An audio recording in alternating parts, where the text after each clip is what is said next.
All right, I'm messing around. I'm trying to figure it out, trying to get this sound and this music in the background the way I want it. But anyway, look, let's go ahead and get started. I want to talk about the daily range. I want to talk about the 1 hour PD arrays, 15 and 5 minute breakers. This is the model that I trade. Time of day, top down preparation. Let's get right into it. We'll look at the charts. Before that, though, we will look at our preparation on the day. So, first of all, it is Friday. So I thought it's a Monday trend template, which means I should potentially see a high of day today. We do got PPI news at 8:30. We're above the new week opening gap. Risk nothing, gain nothing. We're watching this week. Yesterday's PM low session was taken, so that should mean that the buy side is our target if we have a bullish bias and a bullish draw, which we do. Sideways risk flows. Expect chop and reversion. That is Friday. That is typically Friday. Why? Because no matter what day of the week it is developing the weekly time frame candle, and on a Friday we would expect the wick to be formed or starting to form down to the close. So you have to keep that in mind. So the expectations was that we'd seem to accept into the weekly bearish fair value gap on the daily. And although we did reject that daily fair value gap Thursday, what looked like a displacement, I'm calling it a retracement. So we've left gaps open both on Thursday's low and on the London displacement before it reversed. Now, what I mean is that you've got a bearish displacement or retracement. Sometimes you got to figure out which, obviously it's sometimes not always obvious which it is, and you got to piece together multiple factors. But we left the gaps open. That means we tested through the gap and we couldn't even wick to the other side before displacing back higher, which I see as a lack of displacement lower. So NQ appears stronger on the bottom, and this is all pre-open, obviously, and having left open gap, and both ES and YM have higher highs, I looked at that as YM or NQ is going to run through its buy side fairly quickly. So as you look at the charts, this is what it looked like in the morning. If you look here, you see that this gap actually right here on the 15-minute gets left open.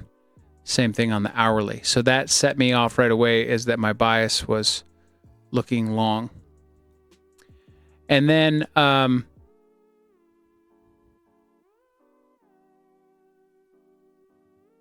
yeah, so in anyways, that's basically, well, wait a second. Hold on. Yeah, that is not the right chart. So back up. I apologize. I just kind of went into autopilot. I didn't screenshot any of my charts. I left my charts open. So I apologize. Let me back up and just say, like, this was my expectations. So we'll just have to dive into the charts to get that right. All right. So into the charts, what you see is the daily range here taken. Friday hits the daily range. And of course, I provide this every single day, so you can see that it's obviously not cherry picked, and I love that. It's great confirmation to me. I don't care what anybody thinks. We have the daily fair value gap high here, which Thursday retraced through all the way down to the consequent, but not all the way down to the bottom. And so with that said, what I'm looking for here on the hourly is any kind of hold, anything that tells me that we are actually going to be moving back higher. And the fact that we displaced like this and then pushed all the way back through the breaker here and didn't continue lower tells me that this was not a displacement. This was just a retracement. This is just a pullback. And I knew that as of well, certainly by 8 o'clock in the morning, but maybe 9 o'clock, let's say by the close of this bar rather than the open. But I thought really strongly by the open of the 8 o'clock bar that we were going to see higher prices. And in fact, that was the one trade that I thought was easy to spot because of how it's set up. And that is the PPI number pulling back into a low time frame breaker running up through the buy side. And you see that here, right there. So what you're seeing here is a bunch of drawings that I make as I go, as I build my view throughout the day. But this breaker right here, I saw activate on a low time frame right at 8:30, and it was right here, this low time frame breaker right there. pushing through to the buy side. Now, when it failed right at the top, I actually thought it was going to come back down and test right here on this one in order to do what it did right there. But it didn't do that. It didn't fail here. It kept going, and it came all the way up to this order block here before failing. And I got to tell you, as far as an analysis standpoint, this was choppy and had reversion and was just choppy sloppy. But it really didn't do what I thought it was going to do.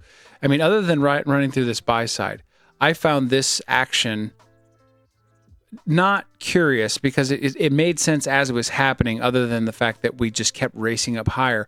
It made sense as it happened, but what I found curious is the failure to come back in a reasonable amount of time. It just kept bouncing and bouncing and bouncing, and then it finally, by the time we got to like basically 11 o'clock, 10:55, 11 o'clock, that's when it finally makes the PD array, breaks through this, call that a market structure shift, consolidates more through lunch before it then kind of goes sideways into the afternoon. So pretty lackluster follow through. What does that mean? Well, we'd have to look to the news next week. But I think that the upside was basically done is the only way you can kind of conclude that. But there was one little thing that I thought was very interesting as I was pursuing a bullish bias. Remember what I said, I had a bullish bias. One thing that I thought was very interesting to me as I was evaluating this, watching price come back and return to areas that I wanted to buy, is as I care about time, this was a buy for me. So a buy here that fails at 10:08, and you don't know that it fails at 10:08, but by 10:11 you're going no, that should not be happening. So you exit the trade, you divorce, and it comes out and it leaves a gap there. You see that gap there on a higher time frame? It's on the 15-minute. Then what happens? You come in a little deeper into the array, but at 10:19, which is nothing. That means nothing to me. And we get there at 10:30. So now we are making a dysphoric trend move pivot at 10:30. When we should be making a low to run higher, we're actually making a high, and we're testing a higher time frame PD array, 15-minute. And look what happens. It fails. Test support. Grab these PD arrays, knock them all out, and then pull back, and then ultimately fail right here before running down into the level that I actually thought was going to happen basically at 8:30. I thought this was going to, at 9:30, I thought we were right up here. We would run down to there at 9:30 and then run through these highs. But that didn't happen. 8:30 just reached, and then kind of came back and went sideways, which, when you're trading on days like today, it sucks because you're watching it and thinking it should do a thing, and all your analysis is virtually correct, and all your analysis is logical and all makes sense, but it kind of just doesn't follow through. And that's why you have to be aware of Friday is a sideways choppy reversion day a lot of the time. So in these situations, it's a good idea, especially if you get this PPI run like I did, or like I would have, like my model allows for, to just take that and be done as soon as we fail. And you wait for 9:30, and of course I expected it to go down, so it goes up, and you got to scratch your head and go, well, wait a second. If we're going up, shouldn't we go down first? And the fact that we didn't, does that now mean that we're going to go down, and from where? Well, in any case, it doesn't matter. It rolls all the way up, provides no opportunity to either get long or short. So you end up watching it come back down into discount. You take it, it fails, and you go, probably something's amiss. I've taken 2 shots. I know my model well. There's no reason to push this. It's Friday, and my model has already produced 15R for the way I trade and how many trades, and that's over the course of 3 trades. So why push? There's no reason to push. Yes, there are plenty of low time frame reads here. A lot of, what would you call that? Discretionary moves that you could take that are technically in the model. Here's one right here. You have this 1050 hold, failure to displace, add a discount array. So it runs up higher, pulls back here, holds there, and then runs through this. Okay. But even that right here, it fails again. As soon as we put in this high, and that order block here, right at that fair value gap, and we hold it right there, certainly by 11:34, any continued movement down from the 11:34 price is a death knell to this move. You have to look at that as like it's over. Now, even though it doesn't take it out, it doesn't do anything else either. So realistically, better to just take what you get, take your money and run, so to speak, and have more discretion.